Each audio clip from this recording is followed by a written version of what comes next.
Mon nouveau roman s'intitule Les Jardins perdus. Alors mon point de départ, c'est vraiment les émeutes de 2023 et comment l'ultra-droite, l'extrême droite française, s'est emparée en fait de thématiques qui lui sont chères. Pendant les émeutes, on a eu l'impression, dans un discours un peu radical, de voir un basculement. L'extrême droite a agité sous nos yeux la menace d'une guerre civile, d'un chaos.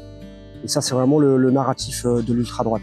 Cette espèce de choc des civilisations qui nous opposerait tous les uns aux autres. Ça, c'est vraiment le point de départ. Et j'avais envie vraiment de m'immerger dans l'ultra-droite française, d'en comprendre les mécanismes. Dans mon écriture, dans mon processus d'écriture, les histoires de famille, les histoires de nos périphéries sont vraiment au centre. J'ai encadré en fait l'immersion des frères chevaliers entre deux questions. La question de savoir comment nos quartiers populaires réagissent à la présence de l'extrême droite. On peut plus parler de montée d'extrême droite, mais plutôt d'une présence, une ultra-présence, et aussi d'essayer de comprendre comment dans l'intimité d'une famille, on peut trouver des raisons à ce type de radicalisation.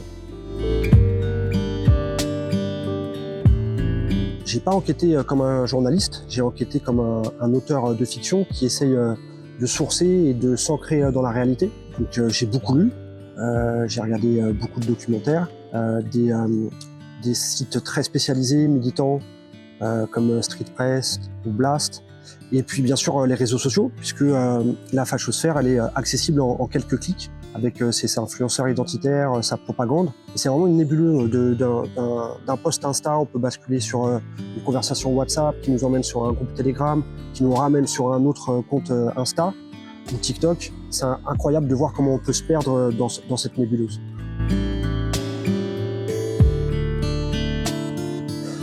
Alors volontairement, je laisse un flou sur cette question.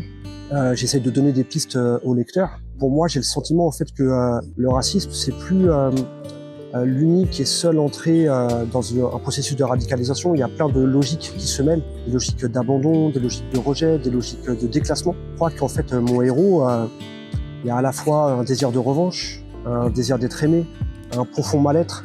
Et j'essaie de voir aussi comment dans une intimité personnelle, dans une trajectoire personnelle, on peut, malgré nous, basculer à un endroit ou à un autre.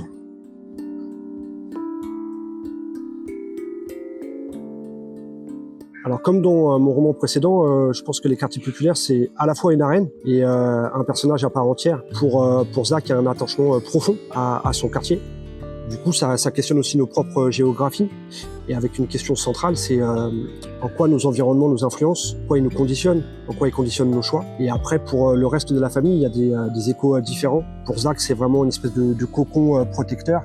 Et en même temps, c'est un volcan d'où jaillissent toutes les éruptions, qu'elles soient familiales, amoureuses ou politiques.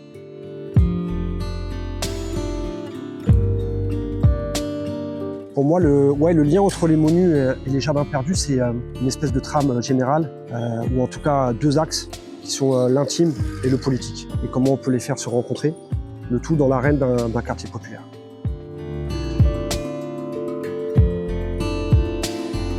Alors en ce moment, c'est assez particulier, je lis peu, alors que je suis plutôt lecteur. Je suis tellement obsédé par ce nouveau roman que j'ai eu du mal à aller chercher d'autres lectures. En termes de musique, en ce moment, je suis très sur du rap français, beaucoup sur Souffrance, un rappeur de Montreuil, beaucoup sur Dinos également, qui ne m'a jamais quitté. Mes influences, elles sont multiples, j'ai pas de modèle.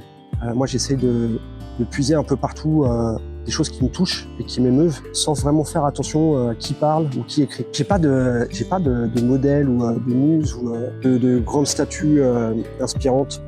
Je sais pas, c'est plein de petites choses qui me touchent. L'inconnu, le fragile, le courageux, le très connu, le très célèbre. À partir du moment où ça m'émeut, ça me convient.